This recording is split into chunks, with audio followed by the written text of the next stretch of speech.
Greece for her statement. I now give the floor to the representative of Pakistan. Thank you, Mr. President. We would also like to join colleagues in thanking Ms. Goto and Ms. Vasurnu for their respective briefings. President, Pakistan expresses its profound concern over the continued hostilities that are, in fact, perpetuating the conflict in Ukraine.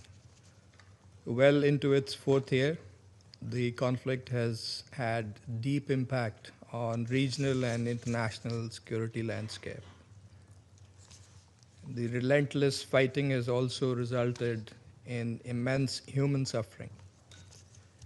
And the risk of regional spillover remains a major concern. We are deeply perturbed by the expansion of hostilities, targeting of civilians and civil infrastructure, and the exponentially mounting humanitarian toll. Protection of civilian lives and infrastructures should remain paramount. We reiterate the call for upholding international humanitarian law. Now, almost everyone has been saying for some time that there is no military solution to this conflict. Each day of continued fighting only deepens the wounds and the ongoing tragedy and moving the parties further away from reaching a political settlement. We again call upon the parties to demonstrate restraint, take meaningful strides towards de-escalation, and work earnestly towards a ceasefire through a sustained and meaningful dialogue process.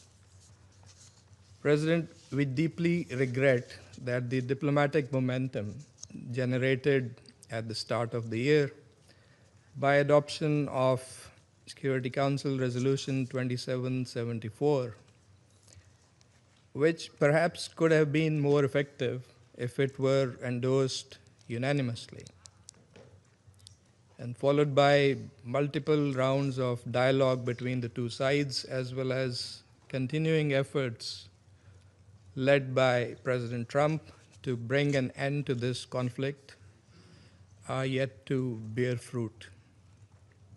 In this context, we welcome the renewed push for peace, including mediation efforts by Turkey and Qatar.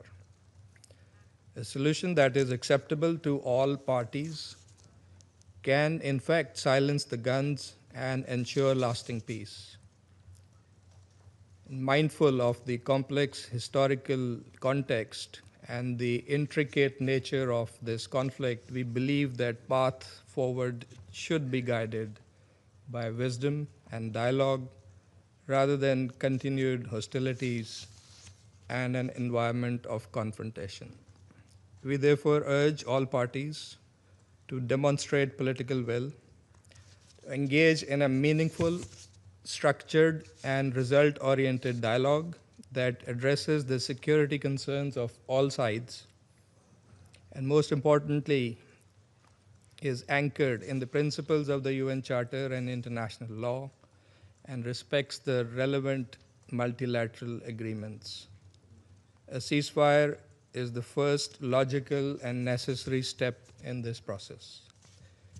Pakistan is a firm believer in the power of dialogue and diplomacy and will continue to support all endeavors aimed at resolving the issue peacefully and in a just, comprehensive, and durable manner.